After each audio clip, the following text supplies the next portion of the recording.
पण राजकारणात असं जाऊन प्रत्युत्तर द्यायला हवं या विचारांचे आहात तुम्ही? 100% दिलंच पाहिजे.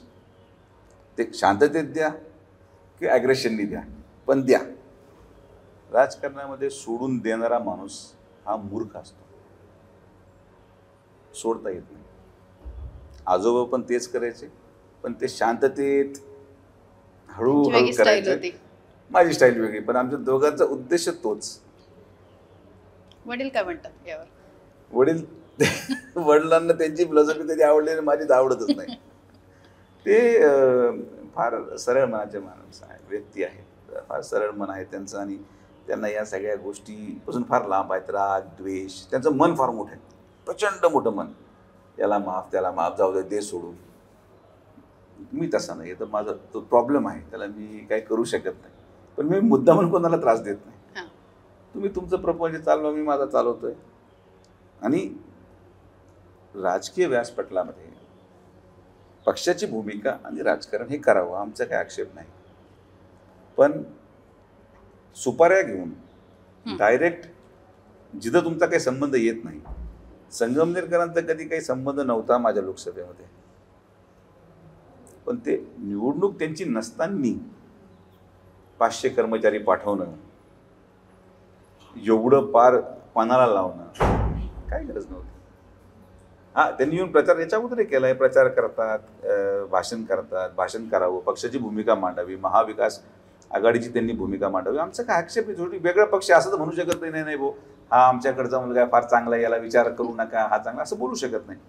पण तुम्ही जर गोष्टी पर्सनल करताय तर दुर्दैवाने त्याचं उत्तर पण पर्सनलच होतं. त्यामुळे मी पण अगोदर तिकडे जाऊन भाषण केलं, दिस टाइम इट वॉज पर्सनल, कारण की मला पर्सनली ते फील झालं. तेवढाच विषय असतो. आणि राजकारणामध्ये इमोशनल असणं गरजेचं आहे. इमोशन न दाखवणं त्यापेक्षा जास्त गरजेचं आहे. आणि एखादा तुमच्यावर प्रसंगानं पराभव झाला तर त्याचं उत्तर दुसऱ्याच्या व्यक्तीच्या पराभवानेच तुम्हाला मिळू शकतं. तुम्ही किती जरी भाषण केलं, तुम्ही किती जरी एखाद्या व्यक्तीबद्दल मत व्यक्त केलं, पण जर तुम्ही त्यांना पराभूत करू शकले नाहीत तर मग तुमचं राजकारणामध्ये काही उपयोगच नाही. टिट फॉर टॅट हा फॉर्म्युला आहे, आणि या फॉर्म्युल्याने सगळेच जण चालतात. त्याचं काही मी वेगळं करतो असं काही नाही. बाकीचे लोक अपयशी ठरले, प्रयत्न सगळे करतात, बाकीचे लोक अपयशी ठरले, मला त्याच्यामध्ये यश मिळालं, मला काय फार आनंद झाला त्यांना पराभूत करून असंही नाही आहे. एखादं दोनदा माझ्या समोर एखाद्या कार्यक्रमादरम्यान मला दिसले तर मी पायच पडतो त्यांच्या, आजही पडतो. त्यांना विचारून पहा की कधी मला आठवत नाही कधी भेटले मधल्या काळात, मी पायच पडले त्यांचे. माझ्या व्यक्तिद्वेष नाही, पण शेवटी माझा आत्मसन्मान, माझा स्वाभिमान आणि माझ्या मागं उभे असलेले लोकांनी, संघटना, त्यांना मला कुठंतरी माझी प्रतिमा बनवून ठेवणं आवश्यक आहे. आणि त्यासाठी ज्या गोष्टी गरजेच्या असतात ते एक राजकीय व्यक्ती म्हणून मी करतो. आणि पराभूत झाल्यावर याच्यामुळं पडलो, त्याच्यामुळं पडलो, हे सगळं मूर्खपण आहे. मी निवडून आलो सगळ्यांमुळे आणि मी पडलो माझ्यामुळे, मी मान्य करायला तयार आहे. त्या बाबतीत ॲक्सेप्ट करायला काही चूक नाही. लहान बाळ तक्रारी करतात, मी तक्रार केली नाही, ज्यांनी मला पाडलं त्यांना परत पाडून इथं बसलो तुमच्या पुढं. मी नाही ओ जोरासाहेबांनी मला लई त्रास दिला, मला वाचवा, मला काहीतरी करा, मी लाचार झालो, मला फार त्रास झाला खासदारांचा, त्यांचा असं तसं, मला या लोकांनी धोका दिला. मला सगळं माहिती आहे, कोणी गद्दाऱ्या केल्या, कोणी माझ्या विरोधात काम केलं, कोणी पक्षामध्ये आमच्या राहून माझ्या विरोधात अर्थकारण केलं, सगळं कळतंय मला. पण त्यांना दोष देऊन उपयोग नाही. त्यांची बुद्धिमत्व तेवढी आहे, दया आहे त्यांना त्यांच्यावर. उत्तर हे जे विधानसभेला दिलं त्याच्या इतकं चांगलं उत्तर असू शकत नाही. मी मुख्यमंत्र्यांकडे आजपर्यंत जाऊन कधीही कोणाची तक्रार केली नाही. मला प्रचंड त्रास आहे पक्षांतर्गत, पण मी एका वाक्याने कधी बोलत नाही. मी तुम्हाला सांगतो, लोकसभेनंतर आमची जेव्हा बैठक झाली, फडणवीस साहेबांनी सगळ्या पराभूत खासदारांना बोलवलं जेवण आणि विश्लेषणासाठी, आणि म्हटले आता जेवण झालंय, आता एक एक करून तुम्ही आतमध्ये या. तर मी म्हटलं साहेब एक विनंती आहे, टायमर ठेवा, बेल.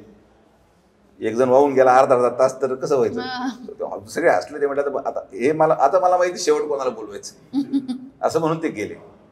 मी उज्ज्वल निकम साहेब आणि बावनकुळे साहेब बसलेलो, एक एक चालला, एक एक जण चालला, एक एक जण गेले. सगळे मोठे मोठे नेते होते, आमचा नंबर कुठे लागायचा. उज्ज्वल निकम साहेब प्रचंड हसले, इतकं हसवलं मी त्यांना. आणि मग शेवट माझा नंबर साधारण रात्री 1:30 वाजता आला. बापरे. आणि गेले किती वाजता? 10 वाजता सुरू झाली होती. मी गेलो. साहेब माझं नशीब खराब होतं, काही जरी झालं तरी आम्ही तुमच्या पाठीमागं खंबीरपणे उभा आहोत, तुम्ही मला संधी दिल्याबद्दल धन्यवाद. पाया पडलो, बाहेर पडलो. तो पिये हादरून गेला की सालं 30 सेकंड सुद्धा नाही लागले मला. काय विश्लेषण करणार आहे साहेब, यांनी माझं लहान बाळा होता पण याने मला पेन्सिल मारली, याने मला टोचन मारलं, काय नाही पाडलं. आणि मग सत्कार केलं, साहेब मी माझा हिशोब पूर्ण केला, आता आशीर्वाद द्या, संपला विषय. काय म्हणले तेव्हा फडणवीस? जोरात फार खुश होते ते. कारण की जेव्हा वडील गेले त्यांच्याकडे तर त्यांचा कोणीतरी सर्वे करणार होतो. म्हणजे साहेब सुजय विखे 75,000 मतांनी पडेल संगमनेरमध्ये.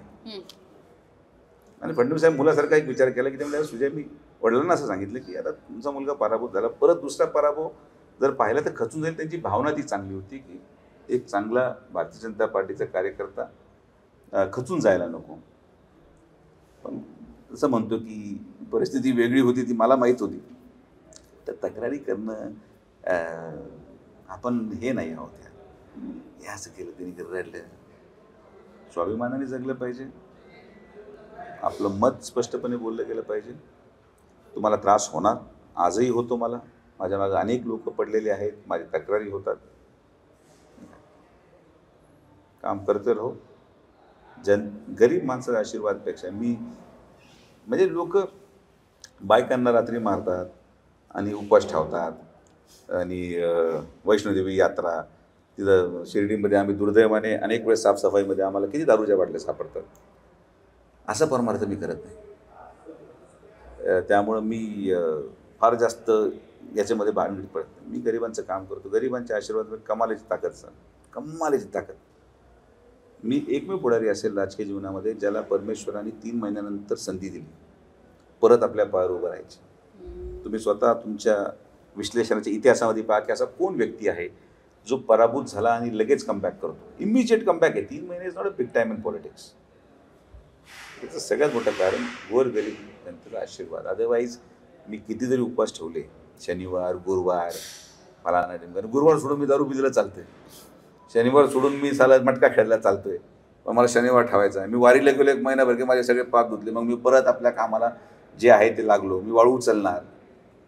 It is all nonsense. It's a very wrong concept which I don't believe. आणि मला फरक पडत, लोकांनाही माहिती. मी वार धरत नाही, काही नाही. Everyone knows that. मी भाषणात बोलतो या गोष्टीवर. एक स्वभाव असतो जो लोक स्वीकारतात आणि लोकांनी हा स्वभाव स्वीकारला आहे. जोपर्यंत लोकांना हा स्वभाव पटेल तोपर्यंत आपण राजकारणामध्ये आहोत. ज्या दिवशी लोकांना वाटतं की हा स्वभाव योग्य नाही, आपलं कोणचं घर चल रहा इससे, काम धंदा देखेंगे. मुलगी आहे, आता मुलगा आहे, त्याला खेळायला वेळ देतो मी. मला अनेक गोष्टी आहेत. मला माझं हॉस्पिटल परत चिरडीमध्ये सुरू करायचं आहे. त्याच्यामध्ये मला पेशंटला सेवा द्यायची. Lot of things to do in life other than politics. Politics is the last resort for me. Last resort, काही लास्ट ऑप्शन असेल मला. आज मी तिला पक्षाने संधी दिली. पण जसं मी म्हटलो, वडील जे म्हणतील ते मी करतो. देश विदेशातील प्रत्येक घडामोडींचे लाईव्ह अपडेट मिळवण्यासाठी आता साम टीव्हीच्या सर्व सोशल मीडिया प्लॅटफॉर्मला लाईक, फॉलो आणि सबस्क्राईब करा. तसंच सर्व नोटिफिकेशनसाठी बेल आयकॉन प्रेस करायला विसरू नका.